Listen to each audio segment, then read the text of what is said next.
নারায়ণগঞ্জের রূপগঞ্জে কুপ্রস্তাবে রাজি না হওয়ায় এক প্রবাসীর স্ত্রী মনিকা পারভিনকে কুপিয়ে হত্যার চেষ্টা করেছে মনির নামের এক যুবক। স্থানীয় মাদকসেবী বখাটে মনির প্রায়ই ওই গৃহবধূকে উত্ত্যক্ত করত। রবিবার রাস্তার একায় পেয়ে প্রবাসীর স্ত্রীকে কুপ্রস্তাব দেয়। এতে ওই গৃহবধূ অস্বীকৃতি জানালে এবং এলাকাবাসী বিষয়টি জানাজানি হয়।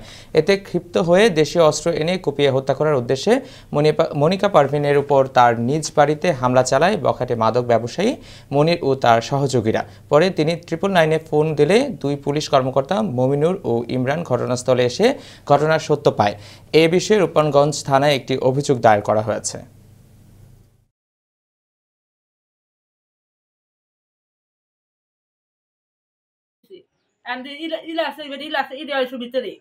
পরে আঙ্কে খালু আছে, এই খালু পরে মুন্সি কথা মুন্সি মুন্সি বাইরে বাইরে 3-4 ডাক দেওয়া পরে মুন্সি বাইরে এসে আমরা করছে মনিরে।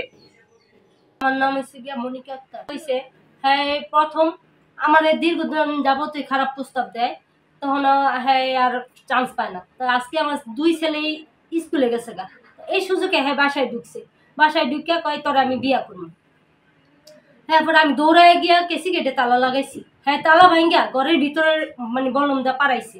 পারাই ঘরের ভিতর থেকে আমি অনেক চিল্লাচিল্লি করছি, লোকজন সবাই জড়োতে হয়েছে। হওয়ার পরে ছাদের উপরে দিয়া লোক নাইমা হ্যাঁ বাহির করছে।